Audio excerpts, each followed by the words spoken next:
Olá pessoal, tudo bem? Então, gente, hoje eu vou falar um pouco do projeto de tratamento de efluente de um laticínio. O laticínio que a gente adotou é o laticínio ITA, da cidade de Itabirito, Minas Gerais. Os alunos são o Tiago de Almeida Basiotti e o André Anicésio Campanelli, que sou eu. Falando um pouquinho da introdução, as atividades industriais geram uma grande quantidade de efluentes que, se não forem tratados adequadamente, geram poluição e prejuízos aos canais hídricos. Isso torna uma exigência ambiental muito grande e sempre mais rigorosa, levando em consideração esses dados expostos. O projeto objetiva a propor a uma indústria de laticínios o tratamento do efluente, a necessidade de estabilização entre o processo produtivo e o meio ambiente faz-se necessária garantir a expansão dos recursos naturais, eliminando os desperdícios. Sendo assim, existe uma preocupação com relação à redução dos resíduos industriais no ambiente, juntamente com a redução da utilização de água. O processo de beneficiamento do leite consome altas quantidades de água, gerando efluentes com grande potencial poluidor. As etapas do processo de produção, pasteurização, desnatamento, coalhagem, produção de bebidas lácteas, até mesmo atividades de limpeza, geram líquidos residuais. Após o tratamento, os líquidos residuais passam por uma análise e, atendendo os critérios ambientais, são lançados em corpos receptores. Qual que é o objetivo do projeto? Propor um sistema de tratamento de efluente com 90% de eficiência. Falando um pouquinho da caracterização do efluente, o efluente que a gente adotou é o ITA de Itabirito, os dados reais disponibilizados. Eu acho que um dos grandes passos do nosso trabalho, tanto o Thiago quanto eu, a gente tentou pegar vários dados, tanto de laticínios próximos a gente aqui da nossa cidade, quanto os de regiões mais longas, mas é muito difícil conseguir esses dados. Muitos laticínios, para não ter a necessidade de fazer uma estação de tratamento de efluente, eles optam por dar o soro do leite, dar essa parte do soro do leite para as pessoas, tratar de gado, para não ter a necessidade de fazer o gasto mesmo com o tratamento de efluentes. Então, muitas empresas que eu liguei, muitas indústrias de laticínios que eu liguei, eles falaram que não faziam tratamento de efluente porque eles disponibilizavam os soros para os produtores rurais, para tratar de gado, para fazer esses determinados, tratar de suínos, esses determinados, se tornando determinados alimentos a esses animais.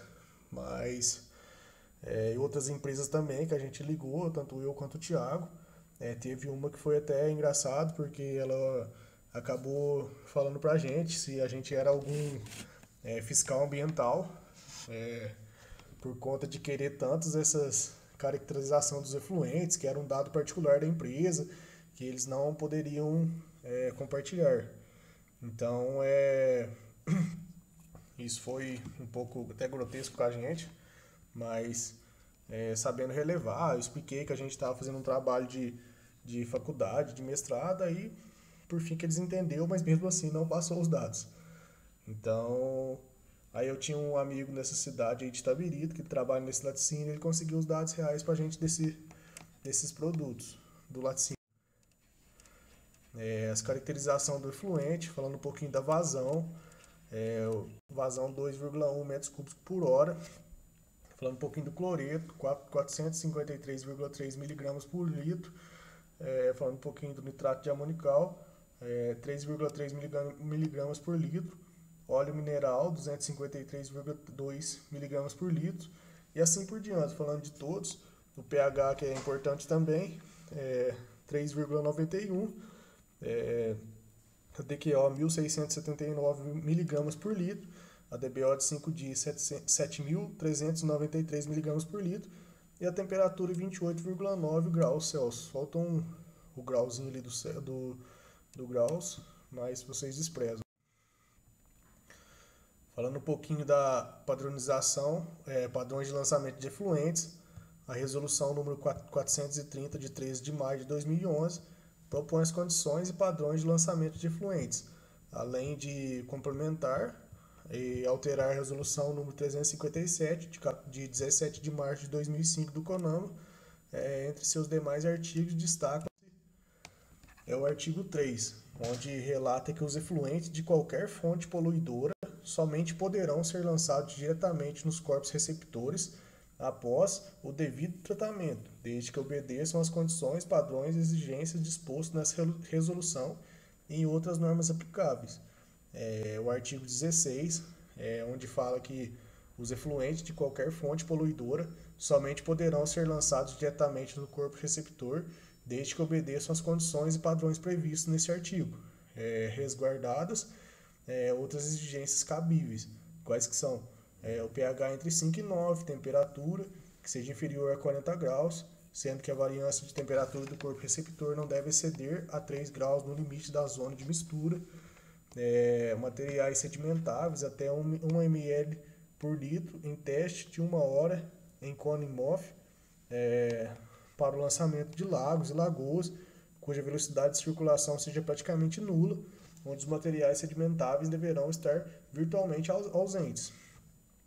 Regime de lançamento de vazão, máximo até 1,5 vezes a vazão média no período de atividade diária do agente poluidor, exceto em casos permitidos pelas autoridades competentes. Óleos, graxas, óleos minerais até 20 mg por litro, óleos vegetais e gorduras animais até 50 mg por litro, a ausência de materiais flutuantes e a demanda bioquímica de oxigênio, que é de 5 dias a 20 graus Celsius. Remoção mínima de 60% da DBO, sendo que esse limite só poderá ser reduzido no caso da existência de estudo de autodepuração do corpo hídrico, que promove o atendimento às metas do enquadramento do corpo receptor. Falando um pouquinho de padrões de lançamentos, continuando. Como a resolução número 430 não deixa claro sobre o valor máximo aceitável de DQO em efluentes em corpos de água, utiliza-se como padrão a deliberação normativa número 1 de 5 de maio de 2008 do CER, do CERMG, onde o parâmetro de DBO, valor máximo ou percentual de redução. DBO, tratamento de eficiência de redução de DBO em no mínimo 75%, e em média anual igual ou superior a 85%. DQO, 180 mg por litro, ou tratamento de eficiência de redução de DQO em no mínimo 70%, e em média anual igual ou superior a 75%. Substâncias tensoativas que reagem com o azul de metileno, 2 mg por litro, sólidos em suspensão totais, 100 mg por litro, 150 mg por litro no caso de lagoas de estabilização. Falando dos tipos de tratamento, o nível preliminar, a remoção sólido em suspensão e grosseiro, materiais de maioria de dimensões e areias.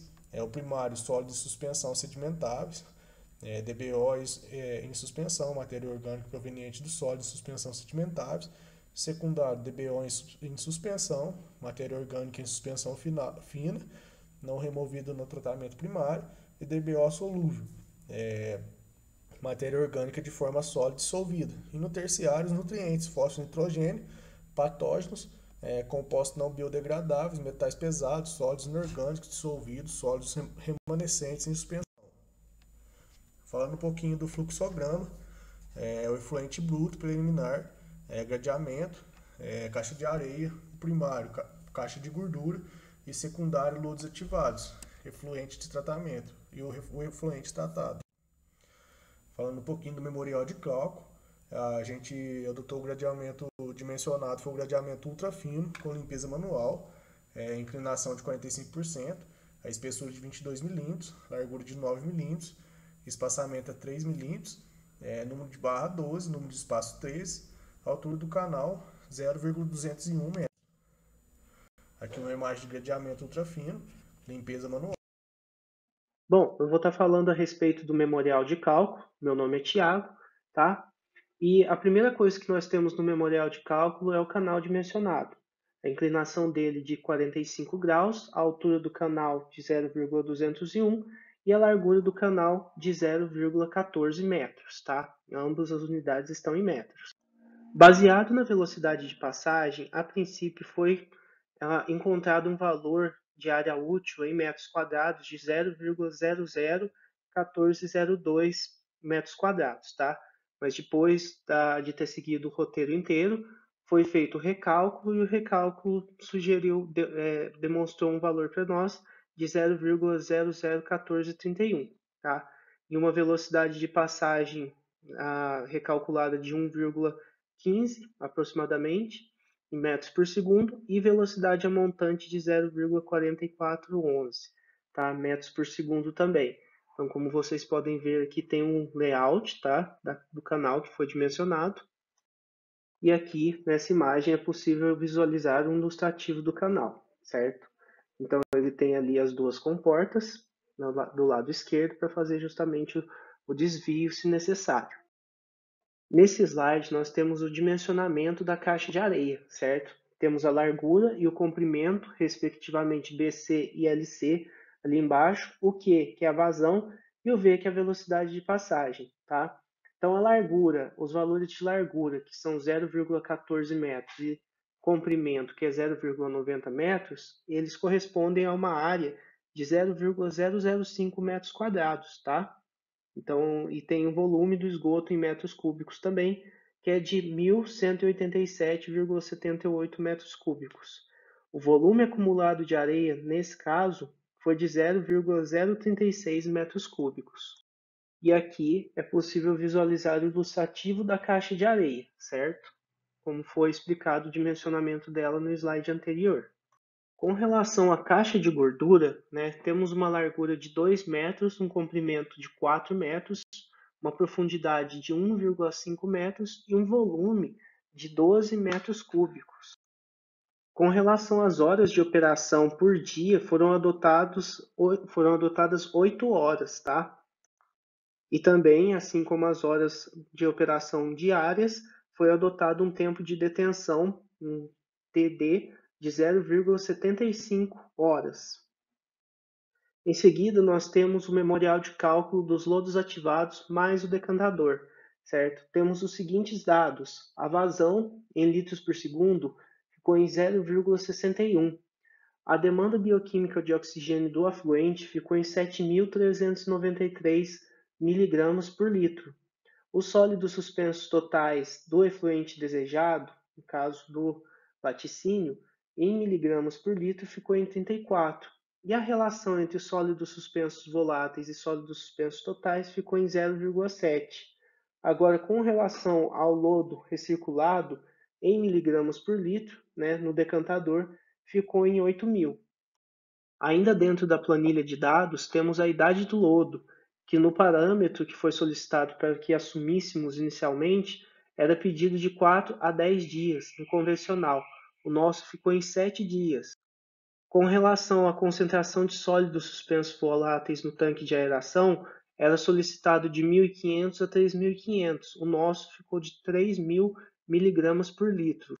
O coeficiente de produção celular, né, em gramas de sólidos suspensos voláteis por gramas de demanda bioquímica de oxigênio, foi solicitado de 0,4 a 0,8. No nosso caso, foi de 0,7, também estando dentro dos padrões. Dentro da mesma planilha de dados, temos que a relação de alimento por microorganismo ficou em 0,30, tá? O valor que tinha que seria resultante do dimensionamento, né, seria de 0,2 a 0,4. E foi possível alcançar uma eficiência de remoção de DBO de 90%, onde o valor máximo que era solicitado era de 93%. E uma vazão em metros cúbicos por dia de 52,79. Com relação aos procedimentos de cálculos, foram adotados 6 procedimentos, certo? Então, nesse memorial de cálculo existem os 6 procedimentos, onde no primeiro a DBO particulado do efluente em miligramas por litro foi de 22,1, com uma eficiência de 99%, certo? No procedimento 2, um volume de 406,4 metros cúbicos e uma altura de 5 metros. Tá? uma área superficial de 81,37 metros quadrados, uma largura de 4,51 metros e um comprimento de 18,4 metros. No procedimento 3, um tempo de detenção hidráulica por dia de 7,71 e um tempo de detenção hidráulica por hora de 184,96. A produção de lodo, no caso, no procedimento 4, foi dado tanto em gramas quanto quilogramas de sólidos suspensos voláteis por dia e produção de sólidos também em gramas ou quilogramas de sólidos suspensos totais por dia, né? Então, o primeiro valor ficou um valor de 174.359 gramas, 78 gramas de sólidos suspensos voláteis por dia, e produção de sólidos ficou em 122.051,85 gramas de sólidos suspensos totais por dia. Agora, com relação ao cálculo do volume de lodo a ser descartado por dia, né, considerando um TS, o teor de sólido em excesso de 0,8%, né, de acordo com os parâmetros seguidos no roteiro, ficou em 21,79 metros cúbicos, né? Então foi esse valor de lodo descartado por dia. E a relação, no caso de alimento por micro-organismos, né, em quilogramas de DBO por quilogramas de SSV por vezes dia ficou em 0,32, certo? Então, finalizando ali, fechando o procedimento de dimensionamento de lodos ativados mais o decantador. Então, eu, Thiago e o Wender agradecemos aí pela atenção à nossa apresentação e nos colocamos à disposição para tirar quaisquer dúvidas ou curiosidades que tenham tido a respeito do nosso projeto. Muito obrigado.